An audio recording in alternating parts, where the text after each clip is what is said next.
Shedeur Sanders starting? Not really. Here's what Cleveland's setting him up for.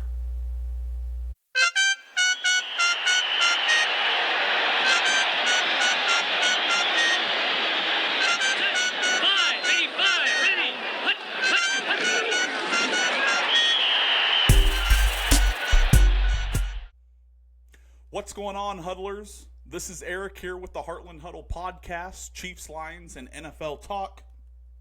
Your home for unfiltered NFL sports takes with a little Midwest twist. If you guys have been rocking with us since the beginning, salute to you guys. If you're new here to Heartland Huddle, welcome. Where our motto here is debate loud and rep proud. No matter who you root for, no matter what you talk about, always do it loud and proud. Hey, and during our episode, if you're feeling the vibes of our podcast, that's absolutely wonderful. Follow us on Spotify. Click that subscribe and notification bell on our YouTube channel. We come out with new episodes every Wednesday. And, of course, we have some bonus drops during the week if the NFL gets a little spicy, which we all know it does. But let's jump right into it. Let's start talking about it because it's something I've felt compelled to talk about because there's been so many people in the media to talk about it. Shedeur Sanders. He's starting the preseason game. I would wager that after the preseason game on Friday, Cleveland, I believe it's 6 o'clock on NFL Network, I would be willing to bet, if I was a betting man, that it is going to be the most watched preseason game of all time. Just flat out, anybody, any team, any era, any player, doesn't matter. I would argue that Shedeur Sanders starting for the Cleveland Browns on Friday will be the most watched preseason game in NFL history. Now, having said that, like I said, there's been plenty of takes. There's been plenty of pundits and talking heads in the media with all different perspectives. One thing we can acknowledge is that what this young man has gone through the pre-draft process, during the draft, and now in his first training camp with Cleveland is really sort of unprecedented. And so it sort of begs the question, what's a fifth-round pick doing starting a preseason game, the first preseason game? And it's interesting because it even brings up another follow-up question to that, one that I don't know, I throw out there just for the sake of it. Is Cleveland trying to sabotage Shedeur Sanders? Now, before you guys sound off in the comments and different things like that, I want to say that I'm a Shedeur Sanders guy. I'm a believer in him. I think he had some decent success at Colorado. I think that he's incredibly intelligent, and I think that he's been able to have been trained and work with some of the best players, notably Tom Brady, throughout his young life and career. And so having said that, I still don't think the kid should be starting a preseason game. Now, what's interesting about it is that I don't think there's another fifth-round pick in the history of football that has had everything fall his way this early in their career, in his first training camp. Dillon Gabriel, the other rookie they take out of Oregon in the third round, he's dealing with an injury. They pretty much said they're not going to play Joe Flacco just because he's 41 and old and probably the presumed starter. And Kenny Pickett's battling a groin or a hamstring injury. And so all that leaves really is Shedeur Sanders and Tyler Huntley, who they picked up off of waivers, off of the street here this past week. And so here we are. Shedeur Sanders starting a preseason game, his first preseason game on Friday. The short answer, do I think Cleveland's trying to sabotage Shedeur? No, I don't think that. However, do I think Cleveland's an inept franchise? One that cycled through quarterbacks and has played quarterback roulette since the late 90s, early 2000s. We had to go through the Johnny Manziel saga.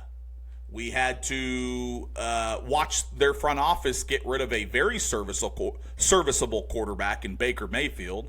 All he does is goes and wins a Thursday night just a Thursday night regular season game for the Los Angeles Rams and Sean McVay, having only been on the team for 48 hours.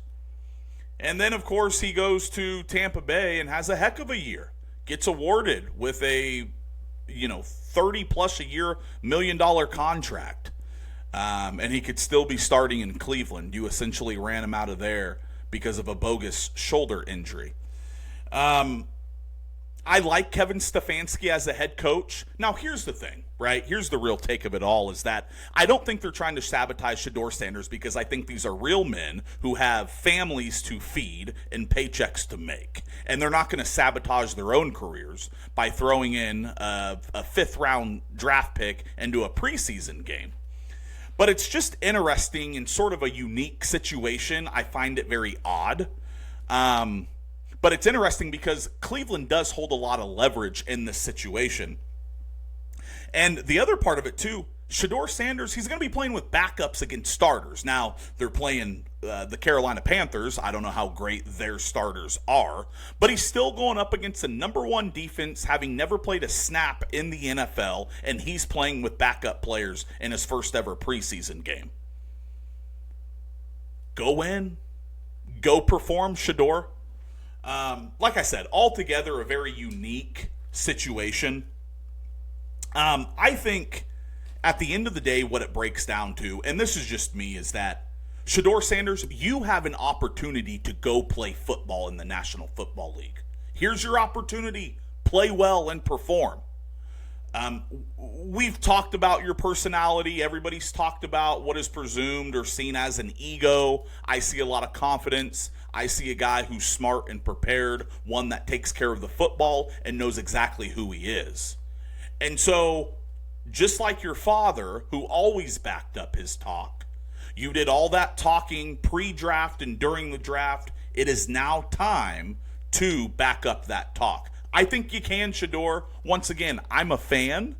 However, this is the opportunity. You have to seize it. But there's just a bunch of things that go into it. I think a successful performance isn't that the Browns get a win. I don't think Shedeur Sanders needs to go out there and throw for 200 yards and 3 touchdowns to a bunch of backups on a primetime preseason game against an NFL starting defense.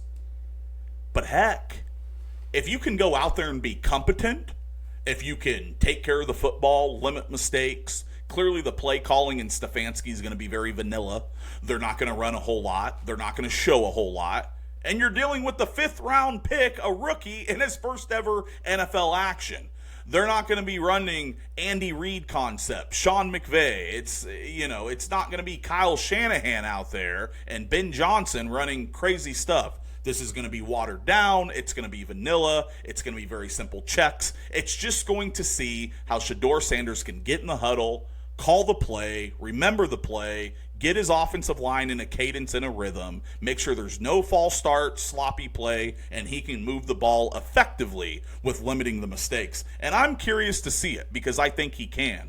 And it's a win-win. If Shedeur Sanders goes and does that, he wins.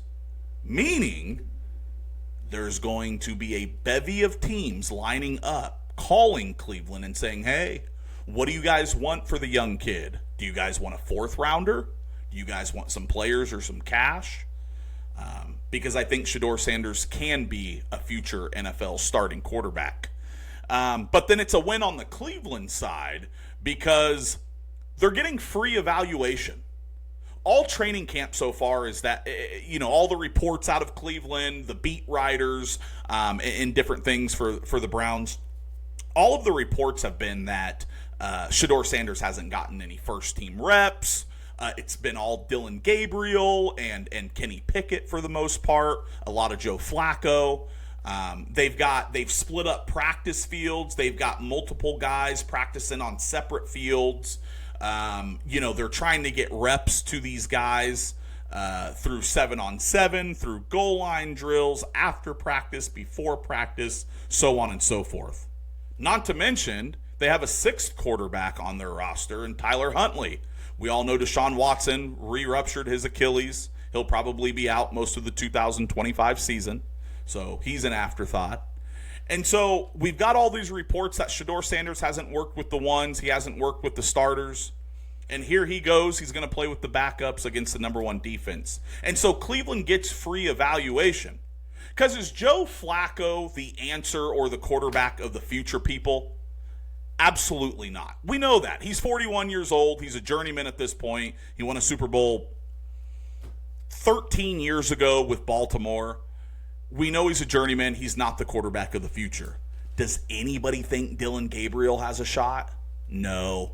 I think they view him as a perpetual backup. And then Kenny Pickett, we've seen 3 years of Kenny Pickett in Pittsburgh. And let me tell you, folks, he ain't it. It wasn't good. He gets drafted to Pittsburgh, doesn't throw an offensive touchdown seemingly, goes to Philadelphia, backs up Jalen Hurts. And now, of course, he's shipped off, and now he's in Cleveland.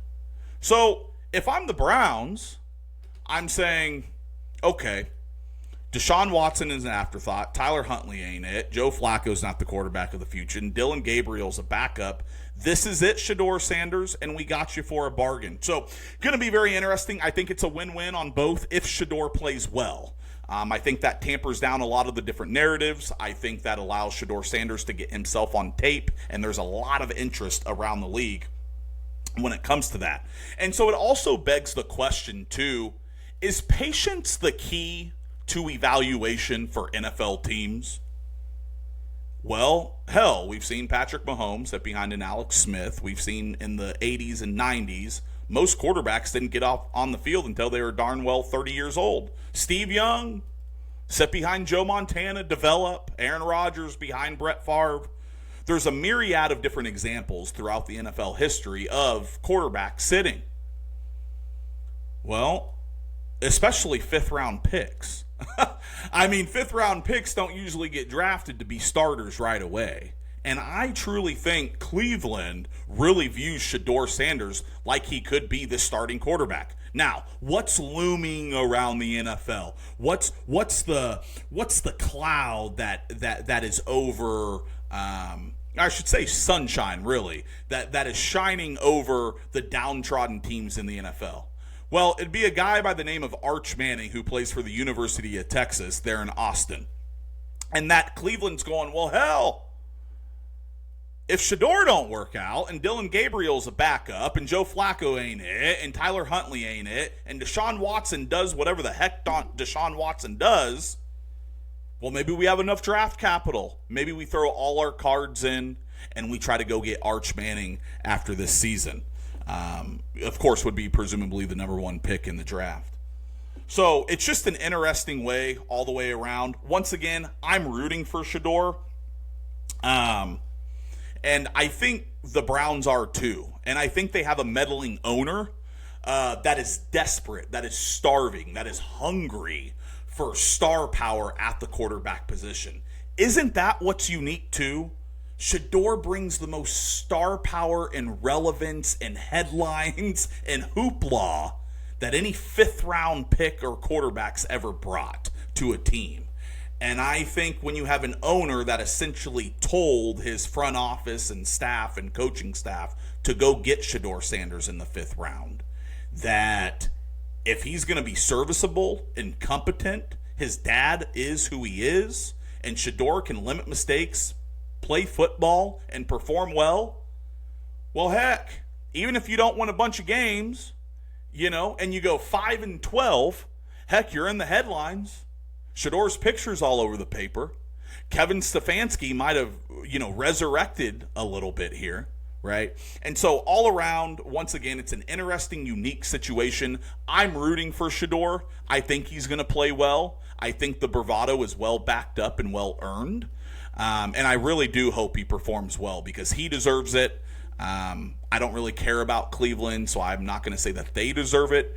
But I will say it would make that AFC North division a lot more interesting than it already is if Shedeur Sanders is starting for the Cleveland Browns. Now, I still think Joe Flacco, of course, is going to be the week 1 starter. Matter of fact, if you check out our training camp episode, Xavier and I kind of get into it about who is going to start. My co-host Xavier, who's usually with me, seems to think Shedeur is the unquestioned, unfathomable week 1 starter for the Cleveland Browns. I don't think so. I think it's still Joe Flacco. However, if you're looking at different parts of Cleveland's schedule, there's a little bit, I think there's like a 3-week period between week 7 through 10 that if Flacco's struggling or the offense is boring, ding, ding, ding, winner, winner, chicken dinner, guess how you can, inject life into that offense and become relevant again? Put in Shedeur Sanders. And so I think there's a real possibility and a shot that we do see Shedeur starting games for the Browns this year, but I don't think it's week 1. And I don't think whatever he does on Friday, whether it be play great, whether he plays abysmally, I think that, there's no shot in him getting the starting quarterback job out of camp. But we'll see. It's interesting. It's Cleveland. It's August. Preseason's here. And there's a bunch of stuff and storylines going around the NFL. But I felt compelled to talk about that. We had a really nice episode after the draft, my co-host and I, where we talked about the different challenges that he faced on draft night and what we thought kind of happened. Now, it's all speculation, but there was some interesting discussion there. I would encourage you, if you're sticking around, you're one of us now, right? You're a huddler, for sure. But I would encourage you to go back and really listen to our draft episode this year, as I think Xavier and I did a good job of shedding some insight there, particularly as men of color, particularly as guys that root for young guys to do well in the league, and things of that nature. But it's going to be interesting to see. That's what the NFL is. It's entertainment. It's drama. We love it. I love it. We're excited for it to get underway. So follow us all season long. Once again, we drop new episodes every Wednesday. You can check out all of our links, our merchandise, things of that nature. Pick up all your merch in our Etsy shop. You can check and shop the link in our bio in the description of this episode. I will tag it, of course. And of course, hit that like and subscribe button. Follow us all season. You can also check us out on Spotify as well. If you're still with us, you're a huddler. Go ahead and hit that subscribe button. Thanks, guys.